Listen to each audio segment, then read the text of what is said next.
Wielding a sword like a hero, it's always been a dream. But knowing how to actually fight? Well, that's a whole different story. But I knew one thing. I had to try this. That is, until I found HEMA, where sword fighting is real. And today, I'm finally going to try it for myself.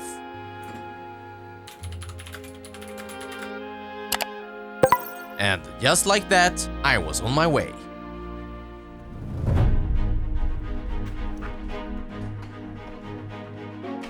I'm traveling from Stockholm to a place called Örebro, a few hours away, but a whole new world for me. But before I arrive, what exactly is HEMA? HEMA stands for Historical European Martial Arts. Basically, sword fighting, real weapons, you get the point. I am so excited to try this out, and I'm really excited to meet Simon, who will be my HEMA instructor. I finally arrived, and here's the place where I will train HEMA. Hello? Whoa! Why, hello? Am I interrupting? Should I maybe go away? No, come on in. Hi, Hey, good how to are see you? you. Hey, good to see you. Good to see you. Yeah, you too. Hi, good to see you. So, what was this? So we're doing a bit of longsword practice. Oh, I see. Yeah, working on parries and first intention attacks. Oh, wow. Yeah, Who's the better one? without a doubt. I heard that you won SM. Yes. Oh my god, congrats. Thank you. Was that like last week or? Yeah, last weekend. Do Oh my god. Congrats, really. you want to walk over and have a chat? Yeah, sure, absolutely. Nice. All right. Come on. Hey, can you tell me more about HEMA? What is it? Absolutely. So HEMA is like an abbreviation for Historical European Martial Arts. Basically what that means is that everything, if you take like the 1960s and before that, is historical. And for it to be a martial art, it needs to be written down. Oh. So if you have like a World War II manual talking about how to fight with bayonets, that could be HEMA. So usually what we practice, and the most prestigious of like the HEMA weapons, is the longsword. But then there are also competitions in like rapier and dagger and saber and sword and buckler, and like it's a very wide term. But most often when it's used colloquially, it usually refers to longsword. All right, cool. I have never done this before. Do you have like any tips for me? What should I do? How should I think? What I would suggest then is to focus on like the things which are unique for longsword. Like not chasing someone's sword, rather striking towards them. Is it better to be like defensive, analyze what's happening, and then Right, there is a saying in like the old treatises, this like wisdom from the 1500s, and that is like the fencer who parries are waiting to get defeated. Okay. Yep. Okay. Strike first, strike hard, no mercy. Yep. Okay, gotcha. So today we're going to do a bit of a warm-up to get ourselves moving. And then we're going to focus a bit on technique, work through the most common like attacks and parries, and then we are going to probably do a bit of sparring as well. Okay, wow. So All right, sounds exciting. Let's go. let's go. Here we have like an assortment of loner gear. Oh. Yeah. So these are the swords and like face protection, our fencing masks. These are like our they are called Federschwert, which is like old German for feather sword, which is historically accurate practice weapons. So they use these, or similar to these anyway, to fight like market squares and so on in the olden days, and like in practice and competition settings. Right. Are they heavy? The actual ones. Dumb question, maybe. Try out. They are not super heavy. Like Oh. you should be able to actually work with them and fence Right. with them without. It's not that heavy. We have these foamy swords. Which have a hard PVC core inside, so you can't thrust with them. You can safely whack people, including kids, with these. That feels good. Maybe I shouldn't say that, but you can always also use these sometimes for warm-ups during grown-up trainings. So they're lighter and they can help you focus more on strategy, or it's just a good way of getting warmed up. All right, feels good. Yeah. So this is like your basic head protection. You can try one out if you want to. Am I looking good? Yeah, you're looking splendor. Ready for a night out. Perfect. Yeah. This is like our gear, our setup.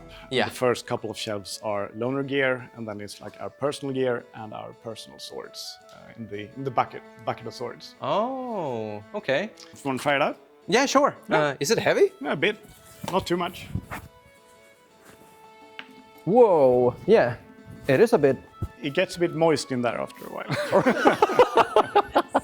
Right, so I thought maybe we should get going and you can have your first longsword lesson. I have a small injury in my left calf, which I'm still rehabbing, so Britt will have to walk you through a bit of a warm-up, and then we'll together like teach you the fundamentals. All right, let's go. We'll take it from there. Yeah, sounds good. Right, great. Perfect. All right, I'm ready. Good. Looking good. Thanks.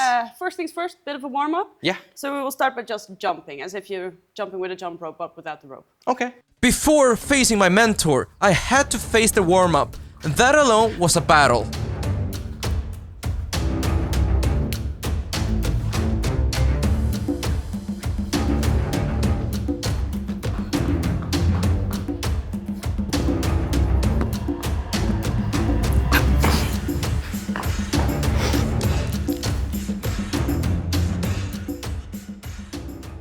So the first thing we want to do, we can just ignore the sword for now. You're right-handed. Yeah, I'm right-handed. Yeah. Then what we would like to do is to take our right leg a fairly long step backwards, Like this? like that, and still being shoulder width apart with our feet. And then from here, we try to put a bit of our weight on our forward leg.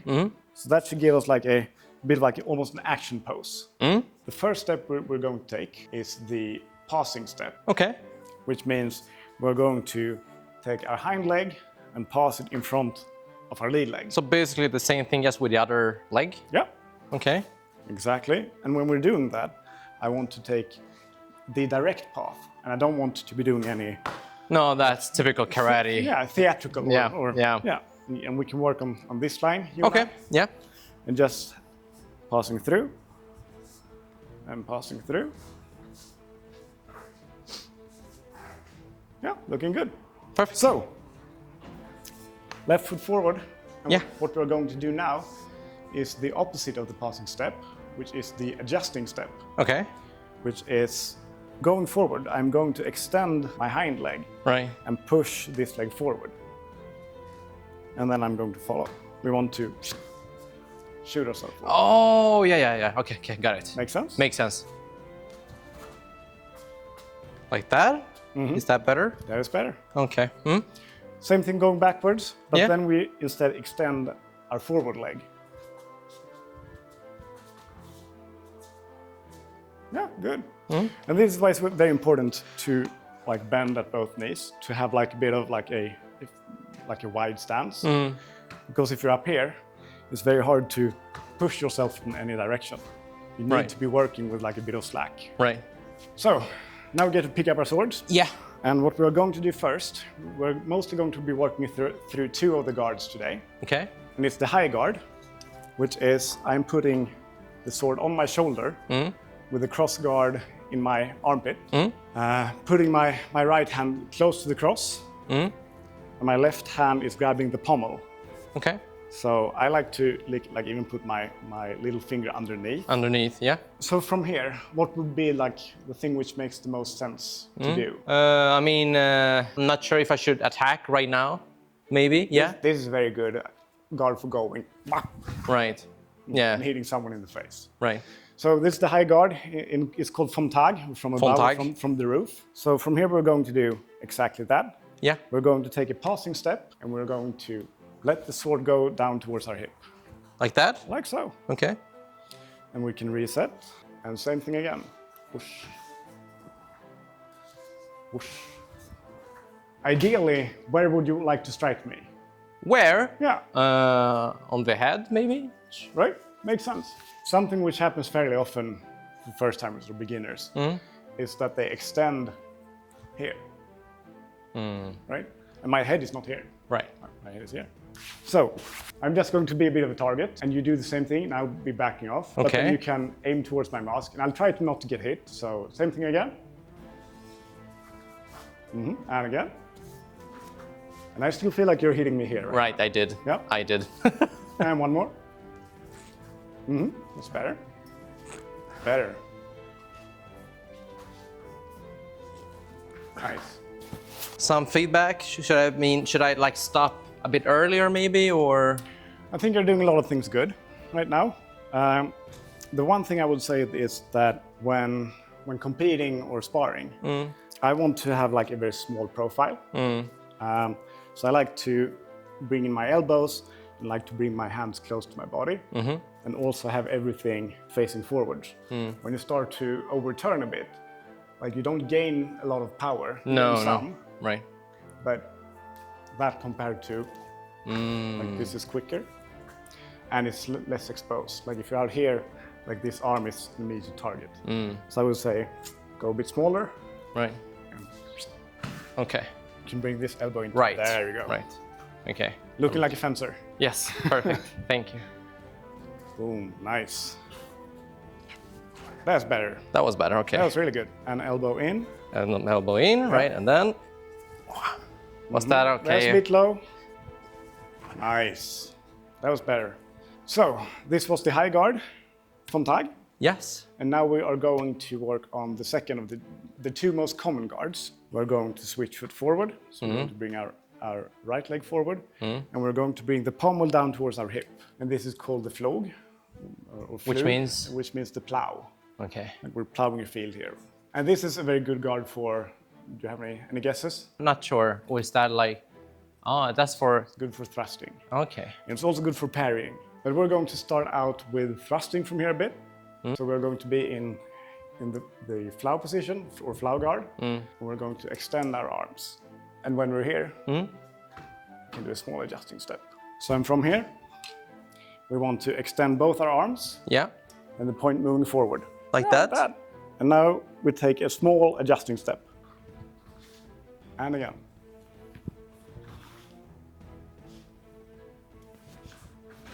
And when this is getting easy, we can try to make the waiting time between the sword and the feet smaller. Smaller, okay. But even when doing it like very dynamically, I want to have my sword in position before I take my step. Right, okay. Nice. Yes, perfect. And if you want to give it a few goes, and I'll take a look also. Sure. Pommel down, tip up. Tip up, yes. This was hard. Nice. I think we can mask up. Okay. And we'll work on our basic parry as well. And you remember I said that the flog is used for parrying? Right. So now we're going to cat to the head and parry the cat to the head. Oh. So that's why we need the masks. Exciting. What we are going to do now is to move from this guard, from tag, to flog. So that is to say, from here to here. As you might realize, my sword is moving past my head. If I borrow Brit for a second, when she cuts towards my face, I'm stopping the sword. So this is like our go-to parry. Like if we get surprised or something happens, we go boom, to here. I'm using my entire body. Body turns into the parry. Right. Make sense? I think so. Yeah. I'm going to throw a few cuts towards your face. Okay. And you get to parry them. Love it. Yeah. So starting kind of easy, kind of slow. Like that? Boom. Oh, okay. So. So like a seatbelt. Right. So 1, 2, 3. Good. Nice. Super good. Thank you. Yeah, you seem to have a will to live. If I manage to hit you, Yeah. either you did something bad or I did something good, or both. Right. So it's usually like a good analytical tool to give a tap saying, you Yeah. hit me. Good. Okay. And again. Yeah. Nice. Those were good. You are pushing your arms out a bit, which is fine right now. But if I were to attack again on this side, and your arms are out here, Oh. that would be a hard parry to make. Yeah. So we always want to be as tight as we can without getting hit. Yeah. Okay. That was a good feedback. Nice. Nice. You want to try hit me? Okay. Yeah. Nice. Oh, sorry. I'm just keeping you honest. I'm too afraid to hit you. Nice, good. That felt good. It looked good. So, do you want to see us go at it for a second? Oh, really? Yeah. Oh, sure. Yeah, because I mean, I'm really curious to see how like a real fight could look like. So that will Yeah, we'll show that you will be some an honor. sparring. Let's go. Then we'll take you next. Oh, you mean that? You mean it? We'll make it happen. I'm excited. Okay, Let's go. Okay, that sounds great. They're gonna compete each other, so I'm really excited to see how that could look like right now.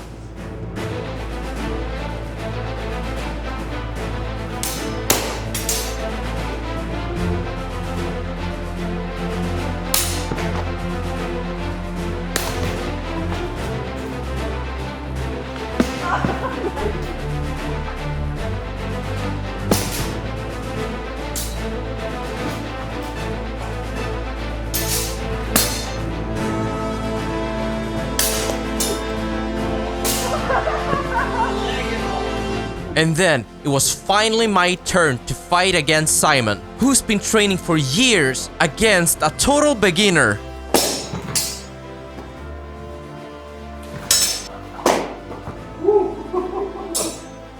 It wasn't easy.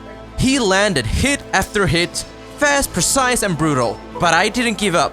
I kept pushing, searching for an opening, and then I landed one. Just one clean strike.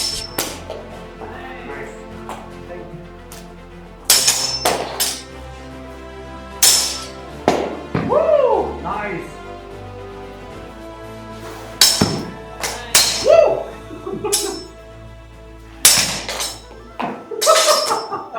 Love it. Wow. It was really good. That was Simon. That was Simon. Oh my God. What a fight. Indeed. You did very well, I think. Thank you. So, What kind of feedback can you give me? Like, what should I think of from now on? like, I think your like fundamentals are very good. Like the like moving around, managed like get the sword online pretty good. So I think the main thing you need to work on is like the dynamics. Dynamics, right? The fencing specific dynamics. Defensive. Yeah, yeah. I can agree on that. Yeah.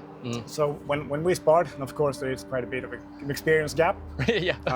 I kind of felt like I could move in and out without being challenged. Yeah, exactly. Because I need to overthink all the time when I'm trying to fight you. Yeah. So trying to get as much of your fencing from your head into your core, like body muscle memory as possible. Right. So if you're hoping to compete, I would say like getting a lot of exercise in just doing this type of sparring.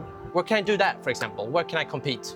So you have a very nice shirt on you. Battle of the Bridge is a good competition. So you get a lot of competitions for your money. All right, cool. So absolutely that. And there are a few tournaments in Sweden. There is Vasaslaget in Uppsala. There's Holmgång in Stockholm. So you can find a few competitions here and there. Feel free to come back here and we'll find some more. And we'll see about getting you ready for Battle of the Bridge then, if that's what you want to do. That sounds really cool. Yeah. Yeah. Simon, it was a pleasure, really. Thank you so much. Thank you. It was Pleasure was mine. Make sure to follow Simon, link below. And make sure to follow Örebro HEMA. Amazing place, amazing team. I loved it, really. Thank you very much for the kind words. Amazing, Simon. Right. Thank you. Thank you. Best of luck. Bye. Bye. I came here as a complete beginner, and now I'm leaving with a new mission. Can I qualify for a real tournament? I'm really looking forward to compete, and stay tuned because this is just the beginning of my journey.